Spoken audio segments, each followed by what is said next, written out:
Over the past 3 or 4 years here on YouTube, channels like mine have not really been accepted very well, and they've been targeted by YouTube and their demonetization policies. Over the past few years, I've seen channels that I grew up watching quit YouTube because of how bad this platform is. And it seems like YouTube might be targeting channels like mine more than ever.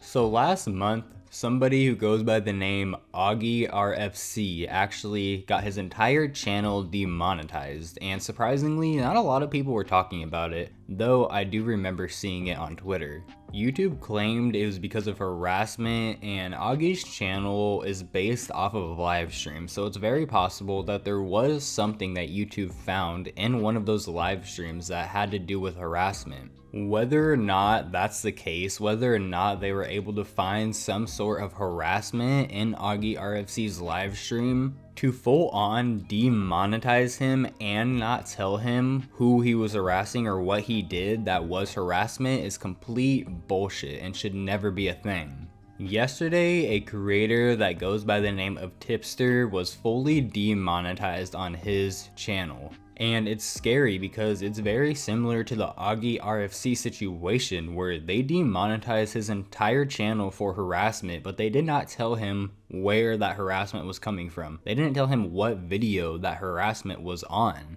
They just straight up demonetized his entire channel. They didn't even give him a warning, a strike, nothing, just demonetized. If Tipster's videos went against the community guidelines, it could have received a strike and that video could have been taken down, and that could have saved Tipster's career, but instead, YouTube decided to completely bypass that entire system that they put in place. They put that system in place in order to help the creators make content that fit in their guidelines, but instead of doing that, they just completely demonetized Tipster and took his check at the end of the month, took his money from the content that he made.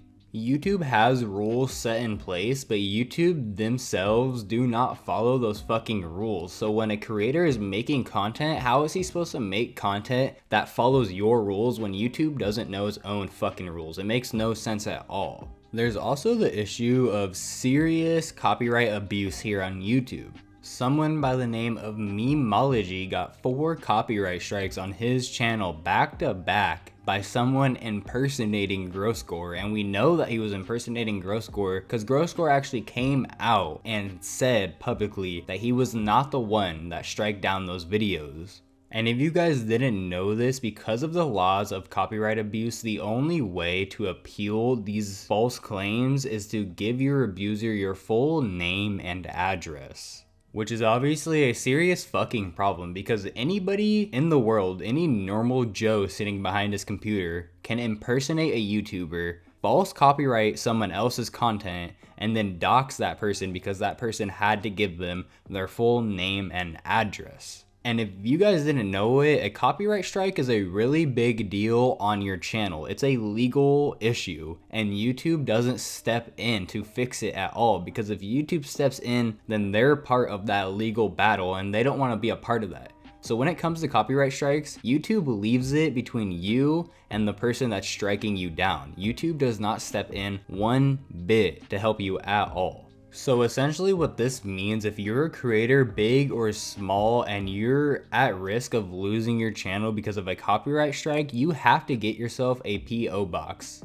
Because when you make that appeal for the copyright strike, you have to put some sort of address down, and you have to actually put one of your addresses down. You can't lie on that appeal or else you will get your channel terminated. So you either have to get a PO box or put your actual address in that appeal. This policy is essentially made in order to protect YouTube from any sort of legal action. It does not help the creators at all. It really is time for things to change. For the last couple of years, YouTube has been clearly targeting channels like mine, commentary channels. Many of the policies put in place the last couple of years were put in place in order to stop channels like mine from growing as fast as we were growing a couple years ago. For some reason, YouTube is doing absolutely everything that they can in order to turn YouTube into the next cable, and I don't know why they're doing that. Cable has been slowly dying for years now, and YouTube is the platform that it is because of people like me. I'm not saying because of commentary channels, but because of kids, teenagers sitting in their living room and talking into a fucking mic. YouTube isn't a corporate company. YouTube doesn't need videos that have hundreds of thousands of dollars put into them. YouTube is a place for people like me to sit down, speak into the mic, and have people come onto their channels and fucking comment stuff. It's not cable TV.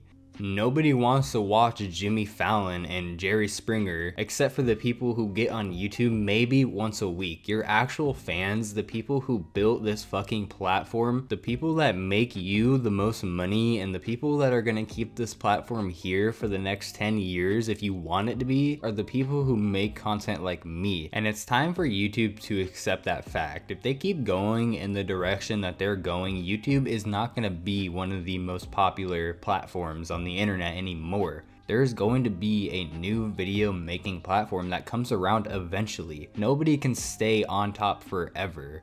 We've seen it happen before. We saw it happen with MySpace, and then Facebook came around and completely demolished that platform. MySpace is no longer a fucking platform. If you go to myspace.com, it's like a news place where there's news on it. It's not the same MySpace that it used to be. And YouTube is well on their way to being the next MySpace if they can't get their fucking shit together. And just the past 3 days, there's been 2 YouTubers who have been hurt by YouTube as well. Leafy almost lost his channel because somebody was striking down his videos as well. He had to private every single one of his videos for a day until YouTube was able to fix the problem. And Keemstar just got demonetized for 2 weeks because he re-uploaded a video that got taken down back in 2019. The reason it got taken down back in 2019 is because it showed violence towards H3H3. So when Keemstar re-uploaded that video, the part where it showed violence towards H3H3, he edited out the guns, put toilet plungers in, and instead of gunshot sounds, he put in little squeaky sounds. And YouTube still looked at that as violence towards another creator and took down that video and demonetized Keemstar for 2 weeks. So this platform is broken, and it has been for the last 3 or 4 years, and I really hope that one day it can go back to the glories that it had, because just 3 or 4 years ago, YouTube was the shit. YouTube was the place to be. Being a YouTuber was the dream job, and as the years go on, it seems like that's not really the case anymore. People who were making hundreds of thousands of dollars a month just a couple years ago are barely making above what a normal job would pay them. Now, for a lot of people, that's still awesome. That's great. Being a YouTuber and getting paid the same amount as a normal job, I'd take it. But for some people, that's not worth the bullshit that YouTube puts them through, and because of it, we're gonna see more and more creators quit, just like we've already seen happen over the past few years. With that being said, I'm gonna have to end the video here. I wanted more information in this video, and I wanted to make it a bit longer, but I woke up late and I really want to get this video out for you guys today. It's about 1:30 p.m., so I gotta bust this video out and get it out really soon. Thank you guys so much for watching, and hopefully I do see you in the next one. Peace!